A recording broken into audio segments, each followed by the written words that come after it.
para quem tem a revista, e quem não tem, primeiro livro de Samuel, capítulo 1. Primeiro livro de Samuel, capítulo 1. Hoje nós estaremos comentando sobre mais um personagem bíblico, no caso, agora uma personagem bíblica que foi virtuosa e também marcante, como nós estamos estudando este trimestre, que é a Ana, a mãe do profeta Samuel, né? Então, nós estamos aqui no capítulo de número 1, que é o texto referência da nossa lição. O texto referência faz os versículos 10, 11, depois passa para o 20, 21 e 22. Então, vou seguir pela nossa lição, que são os textos essenciais. E aí, os irmãos que não têm revista seguem pela Bíblia. Capítulo de número 1 do primeiro livro do profeta Samuel, versículos 10 e 11, diz assim: Ela, pois, com amargura de alma, orou ao Senhor e chorou abundantemente. E votou um voto, dizendo: Senhor dos exércitos, se benignamente atentares para a aflição da tua serva, e de mim te lembrares, e da tua serva te não esqueceres, mas a tua serva deres um filho varão, ao Senhor o darei por todos os dias da sua vida, e sobre a sua cabeça não passará navalha. Versículos 20, 21 e 22. E sucedeu que, passando algum tempo, Ana concebeu e teve um filho, e chamou o seu nome Samuel, porque dizia ela: O tenho pedido ao Senhor. E subiu aquele homem, Eucana, com toda a sua casa, a sacrificar ao Senhor o sacrifício anual e a cumprir o seu voto. Porém, Ana não subiu, mas disse a seu marido: Quando o menino for desmamado, então o levarei, para que apareça perante o Senhor e lá fique para sempre. Amém? Pai, em nome de Jesus, obrigado por esta palavra, Senhor, que é lida, registrada nas Santas Escrituras, que está chegando ao nosso ouvido neste momento. Tantas e quantas vezes nós já ouvimos essa história, ó Pai querido, mas creio que todas as vezes que nós ouvimos a Tua boa palavra, ela renova-se em nosso meio, ó Pai querido, entre nós, em nossas vidas, para nos ajudar, ó Pai querido, a caminhar mais um pouquinho essa jornada sagrada. E assim nós nos entregamos em Tuas mãos e pedimos, ó Pai querido, que ao estudar esta personagem marcante, ó Deus, que nós possamos ser edificados, ó Deus, e nossa vida possa ser transformada, ó Deus, para melhor servirmos a Ti. Assim te peço agradecido em nome de Jesus. Amém. Meus irmãos, se assentem. Se assentem. Mais uma vez estamos, os jovens já podem subir, né? Adolescentes. Mais uma vez nós estamos com uma lição e dessa vez, mais uma vez, melhor dizendo, né? Uma mulher é um elemento do sexo feminino que ficou registrado na história bíblica como alguém que marcou a sua vida pela fidelidade ao Senhor. Os irmãos sabem que a mulher não tinha muita notoriedade naqueles tempos, né? Não tinha muita notoriedade. Mas quando Deus queria destacar alguém, ele destacava mesmo. E pelo fato de ela não ter notoriedade, mas percebe que era uma pessoa que temia o Senhor e fazia o que era preciso ser feito, que era adorar, cultuar ao Senhor. Não tinha voz, mas tinha presença para com o Senhor. E o caso de Ana, como nós chamamos aqui, aí para nós aqui, como a lição de hoje nos diz, na página 31, ela acaba nos mostrando a força de quem ora, irmão, gera milagres. Então, percebe que Às vezes as pessoas, claro, isso aí é natural, tá? Natural, não pense que está errado, mas nós contamos às vezes com a intercessão, por exemplo, do pastor da igreja. É como se assim a pessoa pensasse: "Pô, o pastor da igreja está mais assim com Deus", entendeu? Então, mas na verdade, irmãos, a força de quem ora gera milagres, e não importa, não importa qual seja, vamos dizer assim, a tua posição eclesiástica, não importa a posição eclesiástica. O que Deus ouve é a oração de quem ora. Ele não ouve posição, ele não ouve divisa, ele não ouve patente, não ouve se é mais antigo ou se é mais novo. Ele ouve a oração de quem ora. E nesse caso aqui, Ana, ela fez a sua oração totalmente pessoal. É, vamos dizer, o seu marido talvez nem soubesse que ela estivesse clamando ao Senhor sobre isso, mas ela estava clamando ao Senhor e só foi revelado por aquele fato de o sumo sacerdote Eli, ele não ter uma percepção de Deus, não tinha mais os olhos espirituais, e julgou-a precipitadamente, né? Mas senão não teria sido revelado para nós o coração daquela pessoa e a força da oração, para que nós saibamos, irmãos, que a oração, como disse depois Tiago, ela pode muito, feita por uma pessoa justificada, né? Ela pode muito em seus efeitos. Você não tem noção do que é a força da oração. Ela é tão importante para nós que o apóstolo Paulo, ele disse: orai sem cessar. E Jesus contou uma parábola sobre a necessidade de orar sempre, sem nunca desfalecer. Mas, assim, parece que nós não temos essa noção.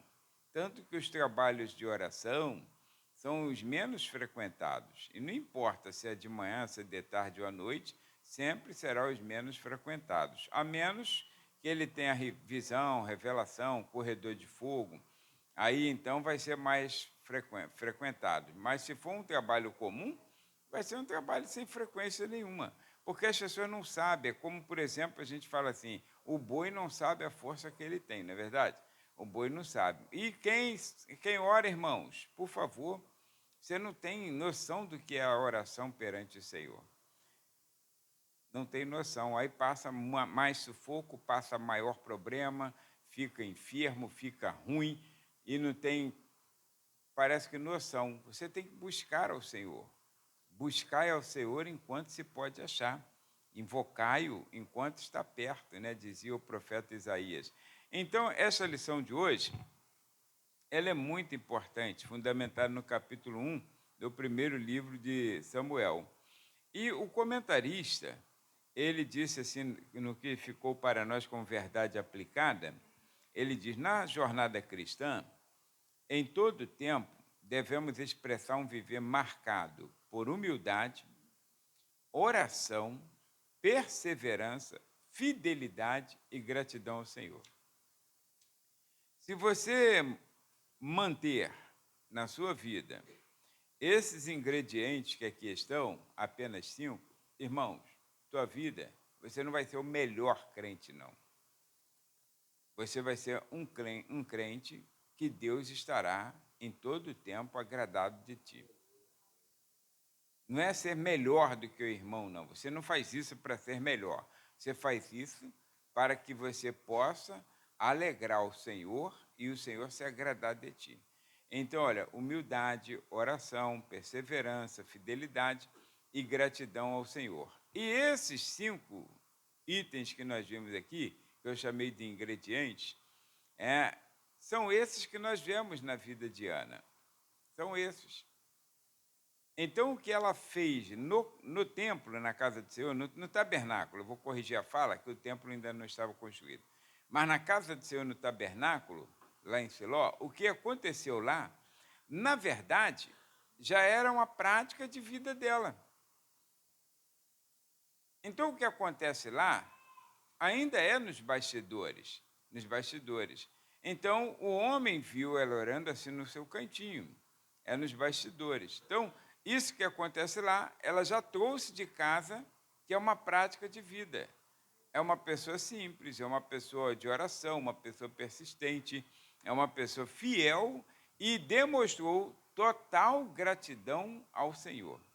Então, observa, passando por toda aquela prova que estava passando. Você deixa aberto na página de número 28, e aí nós vamos ler a introdução e começar então a falar um pouquinho dessa história de Ana, que é a parte 1 da nossa lição, nos seus 3 pontos fundamentais. Nada é impossível para Deus. Essa é a introdução do comentarista. E Ana experimentou essa verdade. Sua história nos mostra a importância de perseverar na oração. Irmãos, não há vitória sem oração. Não há. E o crente despreza esse momento. A gente faz a oração todo domingo, 17h30. A maioria dos crentes não chega para a oração. E alguns que chegam para atrapalhar, que ficam conversando o tempo todo, enquanto nós estamos orando. Então, olha, oração é fundamental. Independente de você aparentemente estar bem de saúde, bem financeiramente, bem socialmente, é fundamental a oração. Então, observa, olha, a importância, nos mostra a importância de perseverar na oração e de cumprir nossos votos, que falaremos um pouquinho aqui dentro dessa lição, cuja bondade é de eternidade a eternidade. Então vem a história que nos mostra essa necessidade de orarmos, essa necessidade de mantermos a fidelidade, de sermos cumpridores da palavra que demos ao Senhor, sermos cumpridores e manter aquela expressão que Jesus colocou para nós, para os seus discípulos, que a palavra do crente, sim é sim, não é não. Qualquer crente que fala uma coisa daqui a pouco muda lá fora, ele não tem a característica de Cristo. Ele tem que ser perseverante naquilo que ele fala.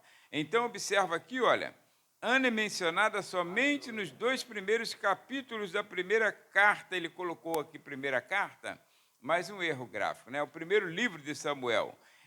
Mas seu nome até hoje é lembrado no meio cristão, citado 2 vezes nos 2 capítulos, primeiro e segundo capítulo de Samuel, cita esse personagem chamado Ana. E depois não cita mais. E é lembrado até a data de hoje, por causa dessas características. Ninguém imagina a face de Ana. Ninguém fica aqui lendo e, como é que seria a Ana? Seria bonita? Seria mais ou menos, né? Aí, então, ninguém quer imaginar isso. A gente só olha a sua personalidade, seu perfil cristão, seu perfil, vamos dizer assim, de serva de Deus. Então, observa aqui, aí o nome significa graça, né? Benevolência ou favor, que já deu, vamos dizer assim, a característica de fazer jus ao nome que leva. Então, graça, benevolência, favor. E ao Senhor, ela disse assim, da tua serva, Senhor, orou incessantemente até fazer um voto ao Senhor. Irmãos, voto não é obrigatório. Voto não é obrigatório, tá? Quando uma pessoa está orando, ela não tem nenhuma obrigação de fazer um voto ao Senhor. Voto precisa ser feito com cuidado. Depois tem até um texto aqui, mas eu já vou adiantar, que fala assim, não faça voto de tolos, mais lá na frente, tá? Então, voto não é obrigatório. Teve uma pessoa, pelo menos, que você pode lembrar, que fez um voto de tolo. Quem é que arrisca o nome? Jefté fez um voto de tolo. Deus já tinha dado, Deus chamou Jefté para ser juiz em Israel, já tinha dado a vitória na mão deles, já tinha dito, o povo está na tua mão, já a vitória é ganha. Como que o Senhor diz assim para você, irmão, você é mais do que vencedor. Você já está com a bênção, agora é só esperar o momento, né? Aí, então, o que aconteceu? Ele foi e orou ao Senhor e falou, Senhor, se tu me der esse povo na minha mão, que Deus já tinha falado, irmãos. Então, a primeira pessoa que saiu, ou seja, o primeiro ser que sair na minha porta, na hora que eu estiver voltando com a vitória, eu vou oferecer a ti em sacrifício. Aí sai a sua única filha ao encontro dele. O homem provou que era um insano na sua mente, não sabia orar, não sabia votar. Deus estava usando por misericórdia, deixa Deus usar. Não soube votar, não conhecia a Bíblia, não conhecia as Escrituras, a lei, porque qualquer voto, quando se falava em sacrifício humano, poderia a pessoa trocar o seu voto por um sacrifício de animal, ou comprar, resgatar o seu voto por uma taxa. Podia resgatar o seu voto. Ele não conhecia as Escrituras, aí acabou tendo aquela situação de cumprir o voto e que ficou ainda uma dúvida entre muitos pensadores em relação se ele matou ou se ela apenas ficou virgem o resto da vida. Então, observa, mas aí já é outra história. Mas o que eu quero dizer é sobre o voto. Então, ela disse assim, ela tinha noção. E ela disse assim, olha, uma mulher atribulada de espírito, irmãos, por não conseguir engravidar. E não é como hoje. Uma mulher que não engravida hoje, talvez seja até aplaudida por muitos. Porque do jeito que o mundo está, aí a pessoa fala, meu Deus, você tomou uma decisão de juízo, né? Colocar uma criança nessa situação que estamos vivendo. Agora, uma mulher que não engravidava naquele tempo, ela era tida como uma pessoa amaldiçoada. Uma pessoa que não era benquista por Deus, o Criador. Então, essa mulher vivia numa angústia tremenda. E, detalhe, o seu marido, ele tinha uma outra mulher. Ele não era um camarada fidedigno. Ele era um camarada que ele era polígamo. Então, ele era casado com 2 mulheres. E aí ele dava mais atenção àquela, apesar de o texto dizer que ele amava a Ana, dava mais atenção à outra chamada Penina, por quê? Porque ela tinha filhos. Ele se sentia honrado com aqueles filhos. Ele era um homem errado, mas estava lá. Agora, o que acontece é que ela, em meio a tanta angústia, e segundo o próprio texto diz a história, que a outra então ficava zoando, perturbando a ideia dela que ela não tinha filhos, tá? Ou seja, provocando, né? Provocando. Igual o Kiko provoca o Chaves, eu tenho, mas você não tem. Aí lambe o pirulito na frente dele. Só que Ana não tinha a força do Kiko, do Chaves, para bater no Kiko. Então, aí, ela não tinha. Agora, ela foi para a oração. Então, ela clamava incessantemente ao Senhor. E aí ela fez um voto. No meio daquela oração de angústia, ela fez um voto. Aí ela disse, então, Senhor, e se da tua serva não te esqueceres, mas a tua serva deres um filho varão, tem que ser homem, para honrar. Então ela disse assim, olha, der um filho varão ao Senhor, o darei por todos os dias de sua vida. E sobre a sua cabeça não passará navalha. Fez um voto de nazireado para a criança. O voto de nazireu, irmãos, que está escrito na Bíblia, em algum texto da Bíblia, né? Esse voto lá de Levítico, então esse voto de nazireu não era feito para qualquer pessoa, ou por qualquer pessoa. Aliás, que eu me lembre, só tem 2 casos nas Escrituras no Antigo Testamento e possivelmente, um terceiro caso, que é o João, o evangelista, o precursor do Messias. Possivelmente ele tivesse voto de nazireu, possivelmente, vamos dizer, pela característica dele. Agora, só tem 2 casos na Bíblia, um caso que eu lembro agora, o caso de Sansão, que o próprio Deus fez esse voto com Sansão antes de a mãe dele engravidar, disse, sobre a cabeça do menino não pode passar navalha, ele não pode tocar em corpo de morto algum, nem animal, nem ser humano, ele não pode tomar vinho, não pode comer uva, nada da videira. Então fez um voto. Deus fez esse voto, separou. Esse voto tem a expressão de nazireu, é separado, consagrado especialmente para Deus. E o caso de Samuel, que ela fez o voto por ele. Não foi nem Deus, ela fez o voto por ele. Então, o que acontece aqui, nesses dois casos? Aí, nesse caso aqui, ela fez um voto, irmãos, que é muito difícil de se cumprir. Não o voto de Nazireu, mas o voto de você entregar o seu filho, seu primeiro filho, nem sabe se vai ter outros, ela teve mais outros. Segundo o texto, está escrito, irmãos, que ela teve, nas Escrituras está escrito que ela teve 3 filhos homens, depois de Samuel, e 2 filhas. 3 filhos e 2 filhas. Ou seja, teve 6 filhos no total, contando com Samuel. Há um texto de 1 Samuel, capítulo 2, versículo 5, quando ela está fazendo o seu cântico, aí ela fala que a Estéreo, aí Deus tornou a Estéreo mãe de 7 filhos. Aí você lê lá que teve 6. Aí agora lê aqui que teve 5, teve 7. Aí você fica, mas o que está acontecendo? Alguma coisa errou. Não. Em 2,5 de 1 Samuel, o texto ali, ela está numa oração, ela está no cântico, fazendo um cântico, e ela então usou aquilo que nós chamamos de uma linguagem poética relacionada com o que está escrito em Jeremias, com o que está escrito em Salmos, que a Estéreo se tornou mãe de 7 filhos, quer dizer, algo que completa, né?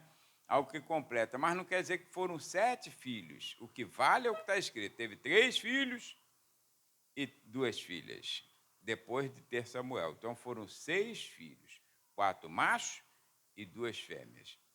Ali é uma linguagem poética, ela está fazendo um cântico. Então ela usou uma linguagem poética. Você sabe que quando você está escrevendo uma poesia, você pode usar hoje o que a gente chama de licença poética. Você pode atropelar a gramática da língua portuguesa, e não é erro, não é considerado erro, que é uma poesia. Está entendendo? Então, tem algumas coisas assim. Então, nesse caso aqui, Ana não tinha filhos. Aí, Ana se humilhou diante de Deus, é o 1.2 que nós já estamos falando, e agora Ana fez um voto a Deus, que é 1.3, onde nós já estamos. Esse voto, conforme eu falei, aliás, não é Levítico, é Números capítulo 30. Números capítulo 30, versículos 6 a 8, que fala sobre o voto do nazireado. Mas nós não vamos ter tempo de ler isso agora. Aí, nesse ponto aqui, irmãos, que era importante, mas está escrito aqui na página 29, onde tem 1.3, Ana fez um voto ao Senhor. Uma mulher sem filhos na cultura judaica da época era um tipo de maldição, e Ana vivia essa dura realidade. Então, certamente, Ana compreendia a seriedade de fazer um voto a Deus. Ela compreendia. Agora, o que eu quero dizer para os irmãos é o fato de ela fazer um voto a Deus e diz assim: Senhor, se tu me deres esse filho varão, eu te darei para que ele seja teu durante toda a sua vida. Quando você entrega um filho a Deus, você fala: Senhor, meu filho é seu, eu te dou. Mas você está entregando, mas com ele no teu bercinho. Não, Senhor, é teu, mas está contigo no colo. Está contigo no bercinho. Entregar, irmãos, nesse caso aqui, é você liberar esse filho. E o detalhe importante, você vai entregar, ela vai entregar a uma pessoa que já é uma pessoa idosa, já tem quase 100 anos, para cuidar de um filho, e essa pessoa que tem quase 100 anos é uma pessoa que não tem mais a unção de Deus, não tem mais visão espiritual, é uma pessoa que chamou ela de embriagada. Ô mulher, uma hora dessa está embriagada, você entregaria teu filho?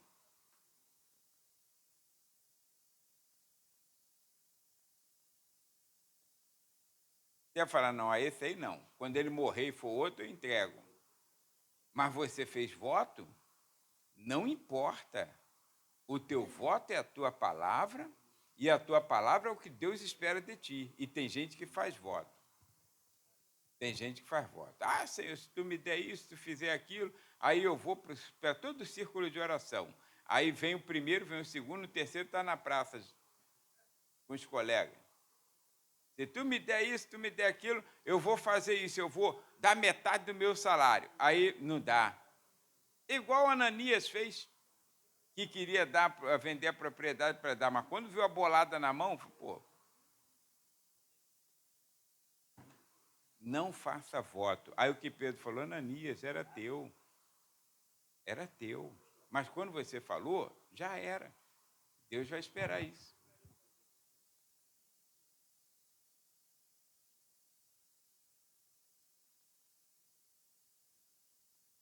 Igual. Não, não tinha não. Não, não tinha não. Ela fez um voto que não existia. Foi usado. Ele está perguntando se existia alguma cultura naquela época em que podia fazer esse voto. De chegar assim, entregar o filho. Não, não tinha. Não tinha, né? Mas ela fez, cumpriu, e o sumo sacerdote, sem saber o que aconteceria, assumiu a responsabilidade.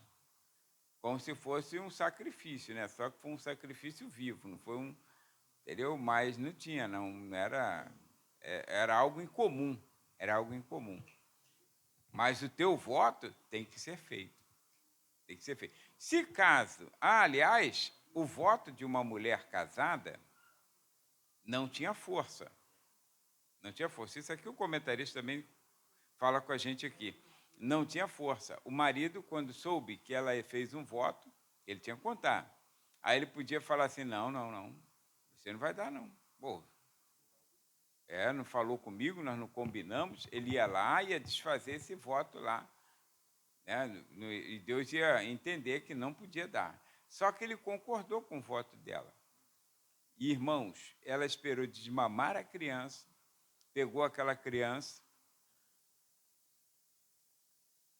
seu primeiro filho, ela nem sabe se terá outro. Pegou aquela criança, levou para a casa do Senhor e entregou na casa do Senhor. E não era assim do lado, não. Pô, será que... E estou ouvindo ele chorando, não. Ia lá uma vez por ano. Uma vez por ano.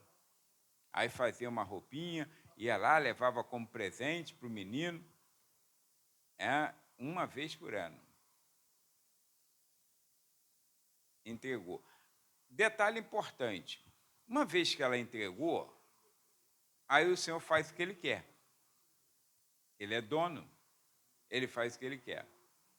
Quando Ele faz o que Ele quer, irmãos, Ele dá andamento ao seu plano.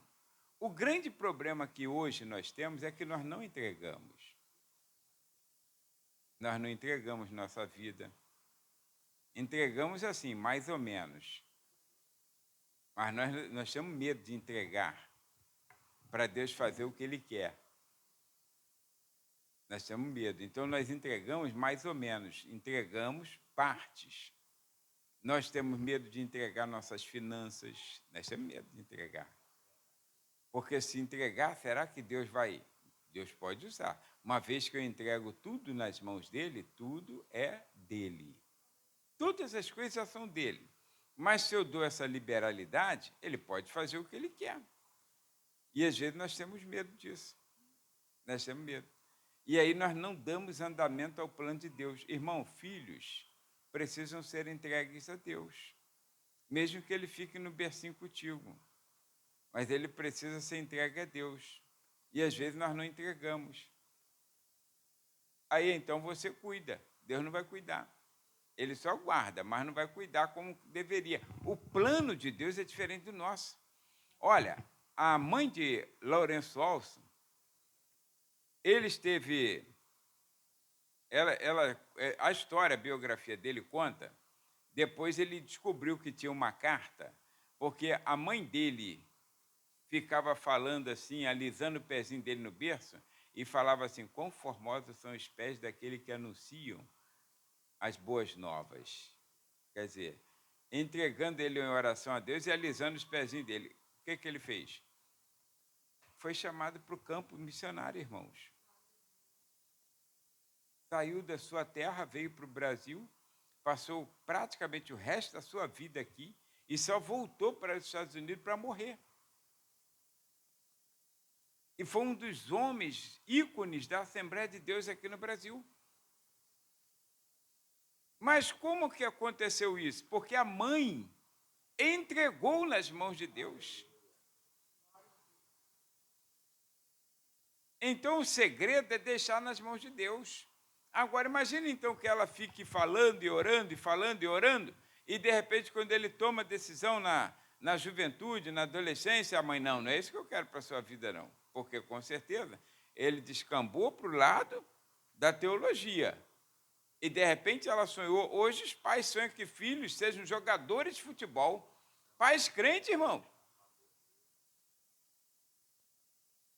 Meu Deus do céu, não tem um sonho assim, pô, meu filho precisa ser um pregador do evangelho, precisa ser um homem de Deus, precisa ser um pastor, cuidador de igreja, de ovelhas, de pessoas. Não, quer que ele seja jogador de futebol. Por causa de quê? Da grana. Aí investe, né? Libera para o jogo. Irmãos, deixa o teu filho nas mãos de Deus. Deixa nas mãos de Deus. Agora, entregar é muito difícil. É muito difícil.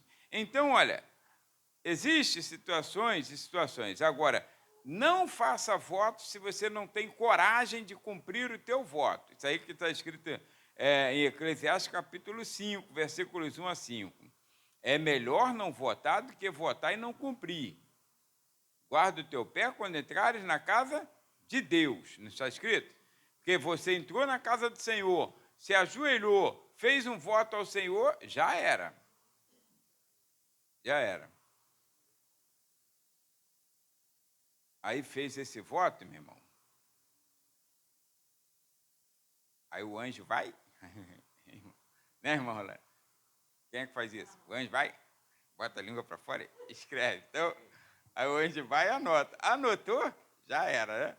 Então, porque você vai ter que cumprir teu voto. Se você orar, falar, Senhor, meu desejo do coração é esse, mas não votar, não tem problema nenhum. Mas se você votar, meu irmão, não prometa aquilo que você não possa cumprir.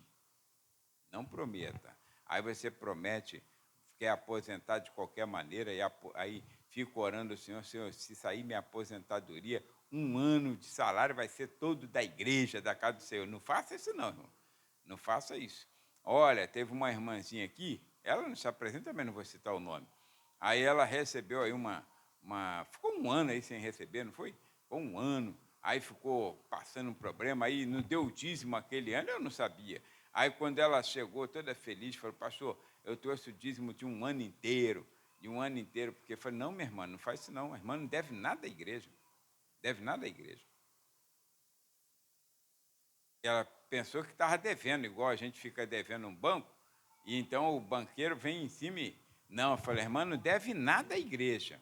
Deve nada à igreja. O que é seu, é seu. O que é seu, é seu. A irmã passou um momento difícil, Deus não esteve contigo? Teve. Então, agora saiu tua boladinha lá, fica quietinha lá no teu canto, não precisa falar para ninguém, é seu.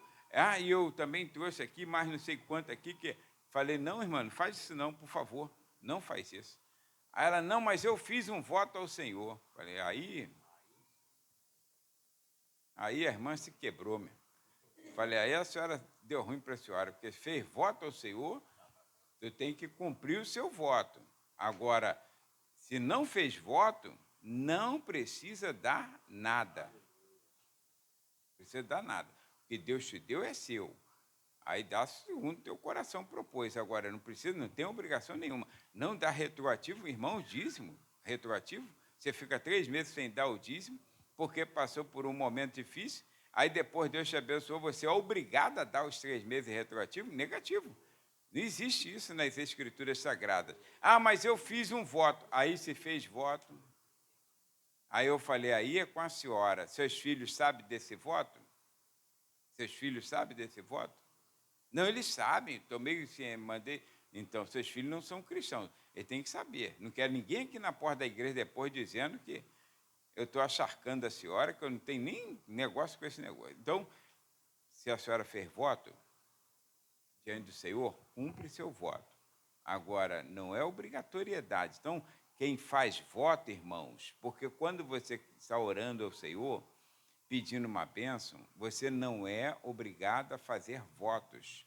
Ele vai ouvir a sua oração e vai responder a sua oração.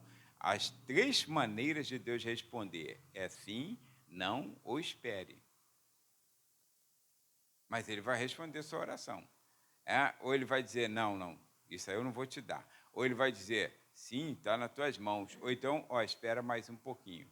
E a maioria das vezes espera mais um pouquinho, né? Espera só mais um pouquinho. Então, mas não faça voto se você não for cumprir. Porque se fizer, irmãos, tem que cumprir. Se você não cumprir, vai dar ruim para você o resto da sua vida.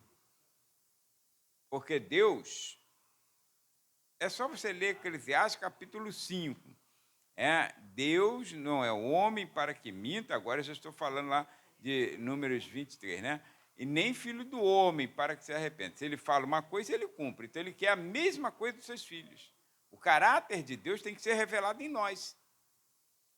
Tem que ser revelado em nós. Então, olha, aí a oração de Ana, que nós já estamos comentando, é lembrada como uma oração de fé, irmãos. Um exemplo de fé, oração e perseverança. Ela estava orando com amargura de alma e chorando muito quando fez esse voto que ela fez aqui. Eu te darei pela vida toda. Quer dizer, é dele, é do Senhor. E Samuel viveu muitos anos de vida. Todos os anos de vida de Samuel foram anos de vida bem-sucedida, né? Ele fez a função de sacerdote, ele fez a função de profeta e fez a função de juiz. Durante toda a sua vida. Não teve nada que desabonasse a sua conduta, porque ele foi entregue a Deus e Deus honrou. Nada que desabonasse a conduta dele. Foi ele quem ungiu o primeiro e segundo rei de Israel. Então, Samuel era uma pessoa que Deus realmente usou. Agora, por que Deus usou Samuel tão grandemente assim, a ponto de ter nada que desabonasse a sua conduta? Ele só foi assim em relação aos seus filhos, que quase mancharam seu nome. Porque, irmãos, filho de peixe, peixinho é, mas filho de crente, às vezes é cretino. Nem sempre é crentinho, às vezes é cretino. Ele mancha nosso nome. Filho de crente mancha nosso nome, irmãos.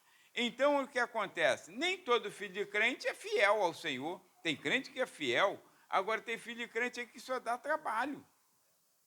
Dá trabalho, irmãos. Então, os 2 filhos de Samuel, eles serviam no sacerdócio, mas eram filhos assim que, sabe, Samuel manteve a postura dele. Eli, ele afrouxou. Os filhos faziam na frente dele as falcatruas, eles eram ladrões, eles roubavam, eram gulosos. Quando chegava a carne lá para o sacrifício, era para o sacrifício. Aí eles então tiravam a parte boa assim, sacrificavam o resto para o Senhor. Eles eram fominhas, sabe? Aqueles 2 gulosos, porque Deus os matou. Então, quer dizer, e Eli sofreu por causa disso, que ele não chamava a atenção dos filhos, que os pais têm a obrigação de conduzir os filhos. E se o filho está errado, irmão, chama atenção. O filho está errado, chama atenção. O filho está andando todo errado, mas é o filho do pastor. Não, chama atenção, irmãos. Chama atenção. Precisar exclui. Se precisar disciplinar, disciplina. Você tem que ter ordem, tem que ter decência. Tem que ter decência, não é de qualquer maneira a casa do Senhor. E ainda mais a família do pastor tem que ter respeito pela casa do Senhor. É melhor lá fora do que aqui dentro, dando mau exemplo. Então, o que acontece aqui, olha, aí Ana perseverou na oração, Samuel foi homem de Deus, no final deu um vacilozinho, mas ninguém percebe, né? Eu estou falando aqui, lá no capítulo 8 do 2º livro de Samuel, aí ele vai constituir seus 2 filhos como juízes em Israel, e Deus não aprovou. Foi por isso que o povo pediu um rei. Mas esses 2 aí não dá, mano. Esses 2 não dá. Aí ele constituiu. Não pode, irmãos. Tem que ter a vocação, tem que ter o aval de Deus. É igual hoje. Hoje, por exemplo, filho de pastor é pastor. A maioria dos pastores, os filhos têm que ser pastores. Que é isso, irmão? Não é assim que funciona, não. Você tem que saber se Deus está nesse negócio. Foi Deus quem chamou? Ah, Deus chamou. Então, leva ele à consagração pastoral. Agora, se Deus não chamou, o camarada às vezes não tem vocação, não tem chamado, não tem exemplo. Mas como é o filho do pastor, tem que ser pastor também. E tu vê que não tem vocação, não tem chamado nenhum. Então, não pode ser assim, porque Deus te reprova. Aí tem um ministério profícuo, quando chega lá no final de carreira, aí Deus te reprova por causa de um negocinho assim. Não, tu deu mole aí. Aí botou os 2 filhos para juízes.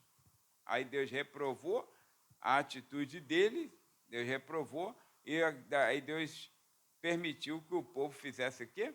Pedisse um rei. Não era vontade de Deus, mas Samuel também deu mole ali. Então, já velhinho, vacilou no finalzinho da vida. Só para mostrar que não é perfeito, talvez, né? Então, senão eu ia falar que, Samuel foi Deus, não é possível, porque não tinha nada que desabonasse sua conduta, moral. Mas ali ele deu aquele vacilo. Talvez até na ajuda, porque tem gente que pensa assim, para ajudar meu filho, né? Para ajudar, porque senão ele vai ficar desviado. Tem crente que pensa assim, não, melhor ele aqui dentro errado do que lá fora. Não, não é. Não é. A casa de Deus profanada é a pior coisa que tem, irmãos. É a pior coisa que tem. Vou dizer uma coisa para vocês, eu já disse isso várias vezes, mas vou acrescentar mais uma coisa. Deus prefere a sua casa destruída do que profanada. Lembra que eu falo isso? E isso provo na Bíblia, tá? No templo de Salomão, depois no templo de Herodes, profanou a casa, Deus destruiu. Isso prova na Bíblia. Então, tem. Agora, hoje, você fala, mas tem um montão de casa do Senhor aí que a gente vê a profanação e Deus não destrói. Irmãos, tem casa aí que não é do Senhor, não.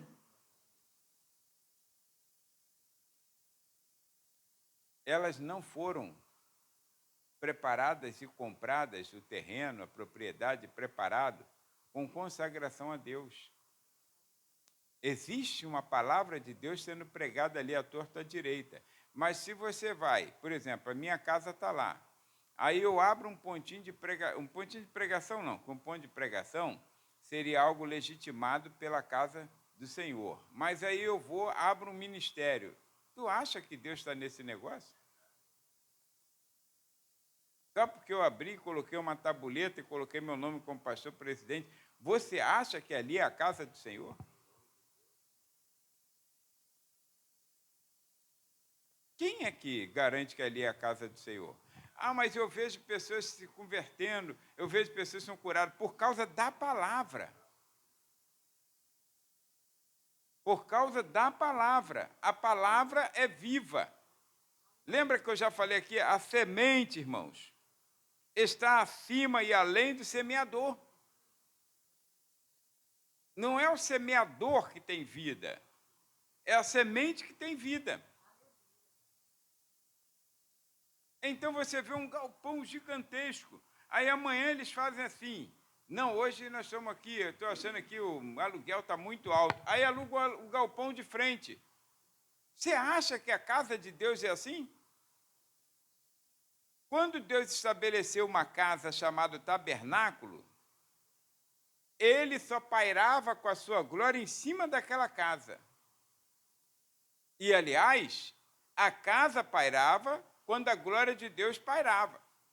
A nuvem parava, a casa era montada na direção da nuvem, porque a glória de Deus ficava ali, em cima daquela casa. A nuvem alçava, a casa era desmontada e levava. E aí, então, quando a nuvem parava, novamente, tem que ser na direção que Deus quer. Quando o templo foi escolhido, irmãos, foi construído, Deus escolheu o lugar, santificou aquela casa, a glória dele desceu ali. E a glória dele ficou até que saísse por causa do pecado do povo. Isso é sério. Isso é sério. Quando se tem o tabernáculo,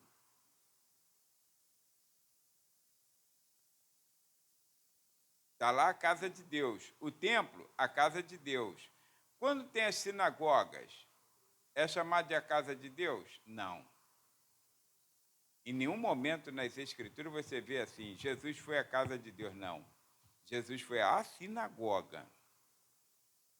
Foi a sinagoga. As sinagogas foram alternativas que Deus permitiu que acontecesse por causa da diáspora, daquele povo que estava afastado, então espalhado fora da sua terra, aí ficou ali fazendo cultos. Aí operava lá dentro, operava a palavra, a lei do Senhor, a palavra de Deus era lida lá dentro, na sinagoga. Então Deus operava pela sua palavra. Agora, não tem um texto na Bíblia que diz que a glória de Deus desceu na sinagoga. Tem? Não tem. Eles tinham sinagoga e tinham o templo. Onde é que eles iam? Para o templo. Cultuava na sinagoga, ensinava a palavra, como se fossem células hoje. Mas o templo era o lugar central onde Deus estava habitando. Foi profanado o templo, foi destruído o templo. Acabou. Ficaram sem templo. Hoje estão querendo fazer o terceiro templo. O local é o mesmo que foi feito o primeiro e o segundo. Só não foi feito ainda porque tem lá a mesquita dos muçulmanos. Mas quando aquela mesquita dos muçulmanos, aquele domo da rocha, cair, que eles acreditam que vão cair, o templo será feito lá. Aí a glória de Deus volta a habitar naquele lugar para que se cumpram as profecias. Aí vem o anticristo e profana aquele templo. E quando o anticristo profanar aquele templo, agora não é o homem que vai profanar, o anticristo. Aí então Deus entra com provisão para que o anticristo seja morto. Casa de Deus é séria, irmãos. A casa de Deus, antigamente, se fazia assim. A história, como Deus colocou, por exemplo, esse lugar em que nós estamos, foi uma revelação. Foi uma revelação dada ao pastor, pai do nosso irmão Isaías, pastor Franklin, foi uma revelação. E a irmã que era dona aqui. Aí, quando comprou aqui, irmãos, prepara-se o terreno e faz a pedra fundamental. A pedra fundamental que nós chamamos é uma consagração do lugar especificamente para culto e louvor de adoração a Deus. Aí depois a gente transforma em academia, aí transforma em jiu-jitsu, transforma... Que é isso, irmão? E você acha que pode, porque eu sou o pastor da igreja, eu posso mandar? Não foi feito para isso. Foi consagrado para uso exclusivo do serviço de Deus. Culto, cântico, louvores, testemunhos, cura, libertação, foi para isso. Essas obrazinhas que estão fazendo aí, esses movimentos, tem pedra fundamental? Não. Porque hoje é uma igreja, amanhã é um botequim, depois de amanhã é uma loja de macumba. No mesmo lugar que era uma igreja, aí é uma loja de macumba. O que está acontecendo? Quando você entrega a Deus alguma coisa, é para Ele. Então, esses votos são assim. E Ana foi grata, foi lá na casa de Deus e entregou o seu filho à casa de Deus. E Samuel, segundo as Escrituras, e Flávio José, ele dormia próximo à arca do concerto, a criança. Próximo à arca do concerto. Quando fez, provavelmente a gente pensa que foi com 3 anos, não. Quando fez cerca de 12 anos de idade, que era o tempo. O tempo, né? Lembra que Jesus, com 12 anos, foi ao templo para uma iniciação no templo, e já ali ele podia falar, discutir assuntos. Então, Samuel, com 12 anos, aí o Senhor o chamou, Samuel. Aí ele não entendia, porque ele teve um péssimo tutor, que foi Eli. Aí foi lá no velho Eli e falou, sim, senhor, era um menino obediente, né? Aí Eli falou, não te chamei não, vai deitar. Aí ele foi deitar. Samuel, aquela história que você conhece. Na terceira vez, aí na segunda vez o Eli se ligou, se tocou e falou, se te chamar mais uma vez, você fala assim, fala, Senhor, que o teu servo ouve. Aí ali começa a história. Ele era tão temente a Deus e tão respeitoso para com Eli, o velho sacerdote sem visão espiritual, mas respeitoso, que ele ficou com medo de contar o que Deus tinha falado para ele. Aí ele ficou insistindo, não, agora tu vai contar. Além de velho teimoso, era curioso. Aí, agora tu vai contar. Aí Samuel contou. Depois não demorou nada, ele morreu. Então, o dono, irmãos,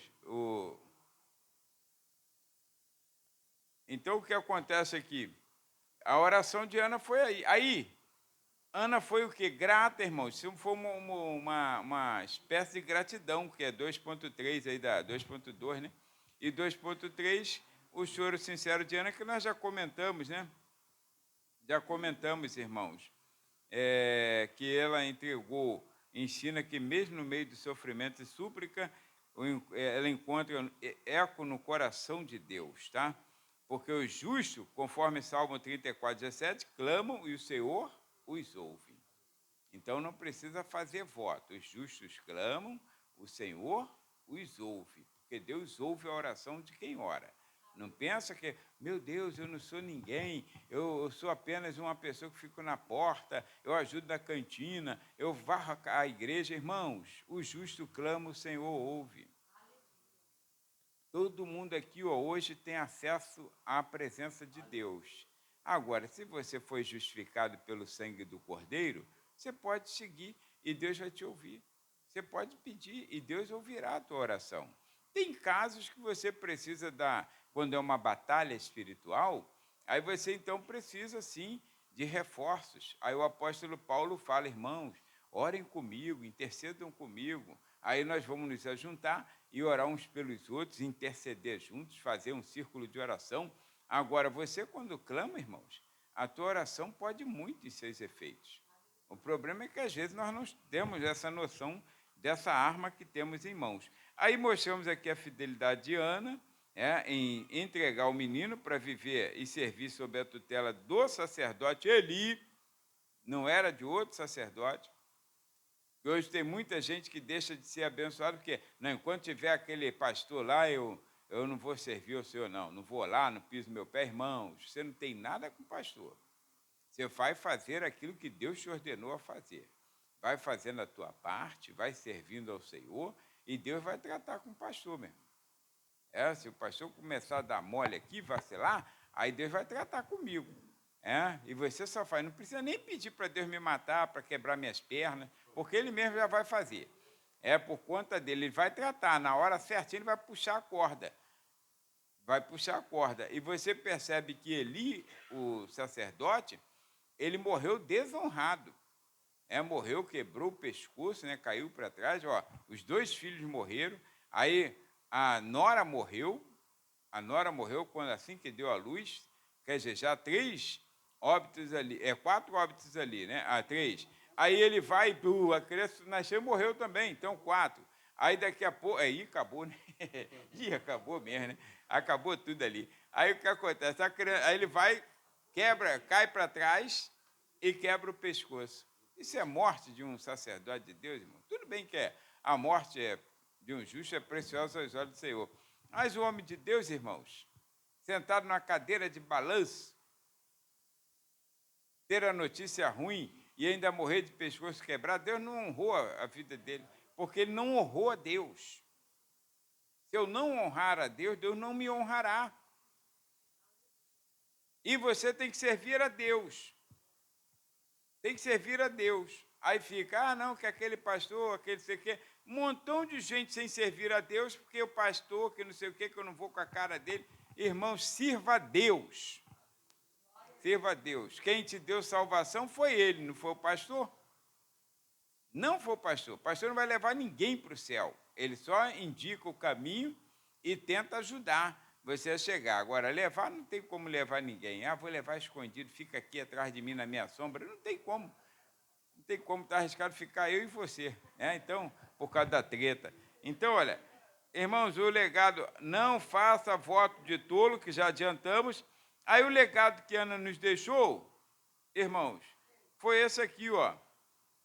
Que nasceu Samuel, que eu já adiantei também, um dos maiores profetas e juízes de Israel, que ungiu os primeiros reis da nação, que foi Saul e Davi, né? E, ou seja, e o louvor de Ana, que aí nós vamos encerrar aqui, por causa do nosso horário. Olha, irmãos, louvor de Ana. O louvor de Ana, esse cântico que está no primeiro livro de Samuel, capítulo 2, versículos 1 a 10, é a parte 3.3 da lição. Ele exalta a soberania divina. Isso é louvor, irmãos. Louvor exalta a soberania divina. Não foi nada de piadinha, porque eu era estéril, agora tive um filho, tive que entregar na casa do Senhor, fiquei desfilhada. Negativo, né? Ela exaltou ao Senhor pelo que o Senhor fez na sua vida e diz assim: exalta a soberania divina e prenuncia o cântico de Maria do Novo Testamento. Você lê o cântico de Maria em Lucas capítulo 1, 46 a 55, aí você vê uma semelhança nesses cânticos, refletindo uma espiritualidade profunda e que inspirou gerações. Então, o legado de Ana é um exemplo de como nossa fidelidade pode ecoar na salvação eterna, mostrando que Deus usa corações quebrantados para cumprir seus grandes propósitos. Quer dizer, a frustração do homem, foi uma palavra que eu ouvi de uma pregadora, a frustração do homem é sinal de andamento dos planos de Deus. Às vezes ficamos tão frustrados com alguma coisa, né? Irmãos, os planos de Deus não falham. Aquilo que Deus falou que fará, Ele vai fazer. Então, agora, nossa frustração não impede os planos de Deus, não impede de maneira nenhuma. Nada pode impedir o plano de Deus. Então, quando ela mostra isso aqui, que é a sua frustração, não foi impedimento. E quando faz o seu louvor, é um louvor decoroso. Agora, tem louvores aí que, se for falar de louvor, irmãos, meu Deus do céu, tem louvores aí que é o cúmulo do absurdo. É o cúmulo do absurdo. E ainda tem gente que canta na igreja. Canta na igreja sem noção, igual aquele que tinha aí, parou de cantar, os seus cabelos, porque tem um texto nas Escrituras que fala sobre isso. Em Cantares de Salomão, o louvor, entre aspas, louvor, foi feito, fundamentado em Cantares de Salomão e Apocalipse capítulo 1. Aí o camarada veio aqui cantar, ainda fazia assim, e seus cabelos, lembra, Ana? Lembra disso? É amigo nosso, né? Amigo nosso. Ah, meu Deus do céu. Não existe, irmãos. Aí vem saltando sobre o monte. Olha só, aquilo é uma expressão que está lá em Cantares de Salomão. É o amor do esposo para com a esposa que está sendo ressaltado ali. O livro de Cantares de Salomão, irmãos, por favor, é um livro literário. Aliás, perdão, um livro poético, né? É uma literatura poética. É um livro que foi escrito para demonstrar o amor de um homem para com uma mulher, de um casal. O livro não tem nada a ver com o Deus de Israel e nada a ver com Cristo e a igreja. Não tem. A gente pode fazer, sim, pode fazer uma pregação, posso, para falar, expressar o amor de Deus para com Israel, fundamentado no amor do homem para com a sua esposa ali, do amado para com a sua amada, sim, pode ser feito, né? E de Cristo para com a igreja também pode ser feito. Agora, o livro não trata disso. O livro não é um livro profético, não é um livro espiritual, é um livro literal que fala do relacionamento conjugal. Só isso, Cantares de Salomão. Então, quando você estiver lendo, tira da sua ideia que Cristo é a igreja, Deus e Israel, nada disso.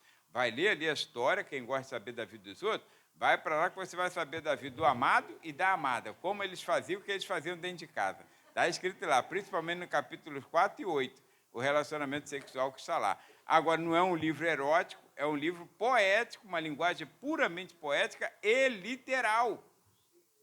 Por isso que você não me vê pregando aqui sobre Cantares de Salomão, porque eu fico com medo de torcer um texto teologicamente, torcer um texto para falar de Cristo à igreja, quando na verdade não é.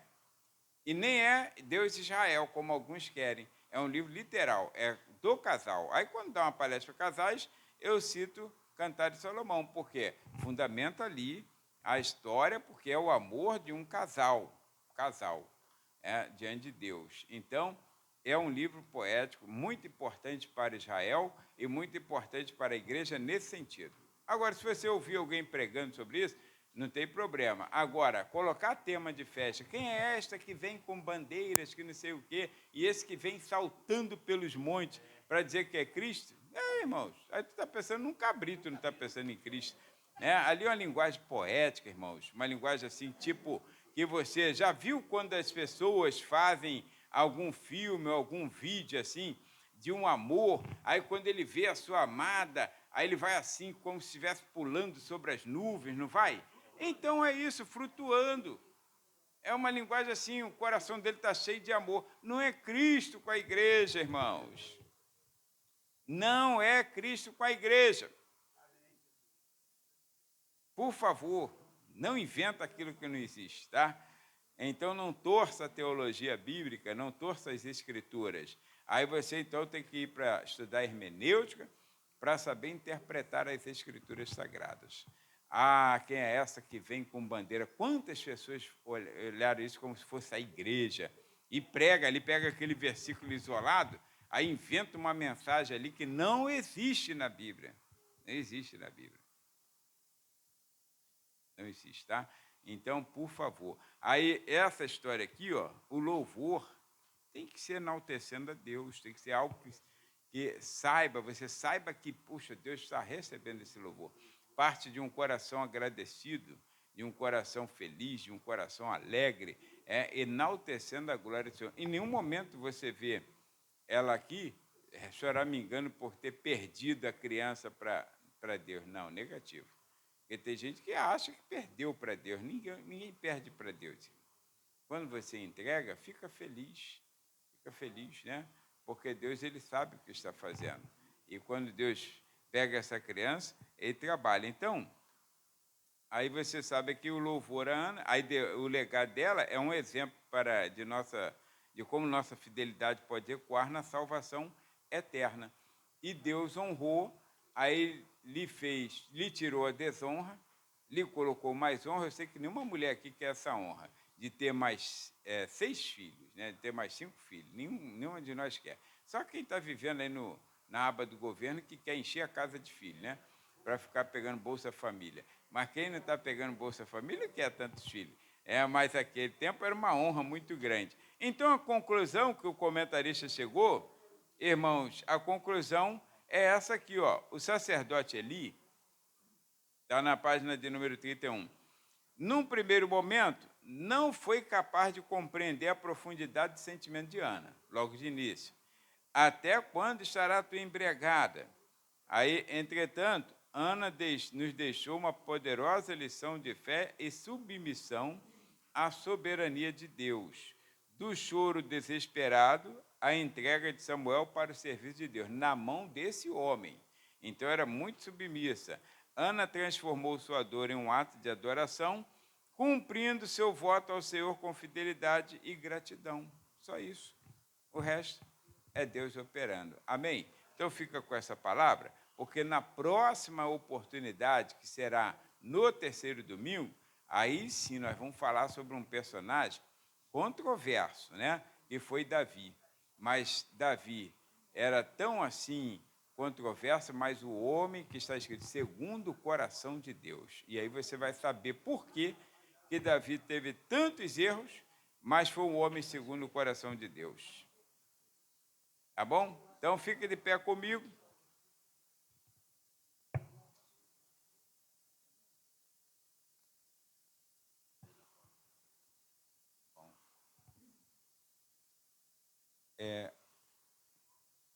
Irmãos, há um pedido de oração aqui pelo presbítero Ailton, precisou sair, que não estava se sentindo bem. O evangelista Antônio fez uma oração, mas ele preferiu cumprir o protocolo, né, de ir no médico para ver o que está acontecendo, tá bom?